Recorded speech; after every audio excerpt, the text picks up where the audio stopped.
Hi friends, मैं नाम सूर्य है और आप देख रहे हैं बॉलीवुड क्रेजीज। मैं आज एक ऐसी चीज़ के बारे में बात करना चाहता हूं जो हमारे समाज में हो रही है, पर हमें उन सब चीज़ों पर हम रोशनी नहीं डालते। ना तो हम उसके बारे में सोचते हैं, ना तो जिक्र करते हैं। हम यही सोचते हैं कि यार उसके साथ हो रहा है, हमारे साथ नहीं हो रहा, तो हम क्यों उस पर टेंशन लें। लेकिन ऐसे ही एक ऐसा मामला है जिसने 3 से 4 दिन से मुझे झकझोर करके रख दिया है मेरे दिल को। और मैंने सोचा कि यार इस पे वीडियो बनाऊं कि नहीं, थोड़ा सा अलग टॉपिक है, लोगों को क्या बताऊं या क्या नहीं बताऊंगा। पर ये जिस तरह का टॉपिक है, इसके बारे में बिना बताए मैं रह नहीं सकता हूं। ये उन्नाव का केस है।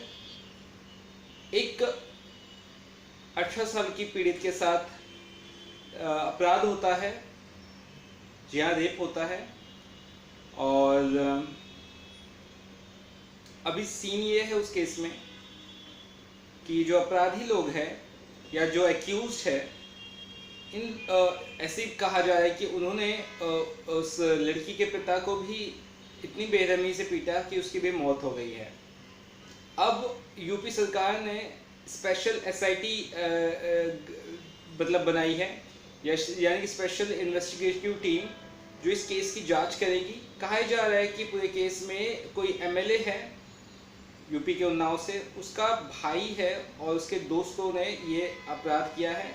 और पीड़िता का बयान के हिसाब से कि इन्होंने उन्हें लड़की जिसे जो पीड़िता, उनको बुला के, उनके फैमिली को बुला के कहीं ना कहीं नौकरी का झांसा देके ये किया है जघन्य अपराध। और मीडिया वाले इसे अभी बहुत ज़्यादा सीरियसली ले रहे हैं, क्योंकि अब बड़ा इशू हो गया है। अब ये इतना बड़ा इशू हो गया है कि पॉलिटिकल पार्टीज अपनी अपनी राय दे रही है। जैसे कांग्रेस अगेंस्ट में है, सीधी सी बात है। बीजेपी गवर्नमेंट है तो कांग्रेस अगेंस्ट में ही है। बीजेपी कह रही कि हम अपना जो भी है इस पर करेंगे। और जो हमारे योगी जी है यूपी के, उन्होंने कहा है कि हमें जल्द से जल्द जो भी है दोषियों को छोड़ा नहीं जाएगा। लेकिन ये केस इतना सीरियस है, ये हम फिल्मों में इस तरह कुछ देखे, गंगा जलिया इस तरह की फिल्मों में हमने देखा इस तरह की चीज़ें, और ये एक्चुअली में इस तरह की चीज़ें होती है। और सबसे परेशानी वाली बात यह है कि जब इन सब चीज़ों में पुलिस का कहीं ना कहीं हाथ बताया जाता है, यानी कि पुलिस भी नहीं रोकती है, और एक वन साइडेड एक गरीब इंसान पे प्रेशर पड़ता है। एक तो क्राइम किया है आपने, और ऊपर से क्राइम को छुपाने के लिए भी आप सामने वालों को इतना प्रेशर कर दिया। एक लड़की के पिताजी की मौत हो गई है, वो लड़की रोते रोते मीडिया को ये कह रही कि मेरे पिताजी की तस्वीर ही सिर्फ अब मेरे पास है, उनकी मौत हो चुकी है और इन लोगों को चाहती हूँ कि उनको सज़ा मिले। मेरे ख्याल से ये बहुत सीरियस चीज़ है और ऐसी चीज़ें रोकनी चाहिए। पीड़िता की बहन ने भी बयान दिया है। एक घर तबाह हो गया मेरे ख्याल से। पिछले 1-2 महीने में कई सारी ऐसी न्यूज़ आई है जिसने दिल ज़रूर तोड़ा है मेरा, मतलब जिससे मैं बहुत परेशान हुआ हूँ। एक तो इराक वाली कोई खबर थी, जो आई थिंक इराक की थी, जो 39 डेड बॉडीज़ आई थी इंडिया में 3 साल बाद, वही खबर थी। और एक ये खबर है। ऐसा लगता है कि यार इंसानियत कहाँ जा रही है, लोगों की सोच कहाँ जा रही है। यार प्यार, इंसानियत, ये सब क्या बचा नहीं है?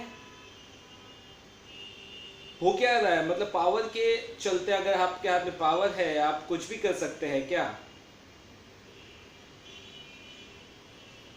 हमें ये देखना होगा कि हमारे आसपास कभी कुछ ऐसा हो तो हम उसके खिलाफ ज़रूर आवाज़ उठाएं, क्योंकि ये बात सिर्फ बड़े बड़े लोगों तक या राजनेताओं तक नहीं रही। क्योंकि अक्सर देखा जाता है कि टॉप लेवल के लोग जिनके हाथ में पावर है, वो कमज़ोर को दबाते हैं। हालांकि उनके ही गरीबों का ही, किसानों का ही तो अनाज खाते हैं ना। अनाज कहीं तो कोई अमीर आदमी तो उगाता नहीं खेतों में जाके। एक गरीबों का, किसान आदमी का अनाज उगाता है। वही अनाज जब बड़े से बड़ा इंसान खाता है तो क्यों उसी गरीब को कुचलता है? मेरे ख्याल से ये सब चीज़ें ना यार रुकनी चाहिए, और इन सब केसेस जो इस तरह के होते हैं उसमें जल्द से जल्द दोषियों को सज़ा मिलनी चाहिए। आपकी राय जानना चाहता हूँ, आपको क्या लगता है? अगर आपको लगता है कि ये केस आपने नहीं सुना है तो टीवी लगा लीजिए, हर एक न्यूज़ चैनल पे ये केस के बारे में बात हो रही है, Unnao case, Unnao rape case. चलिए।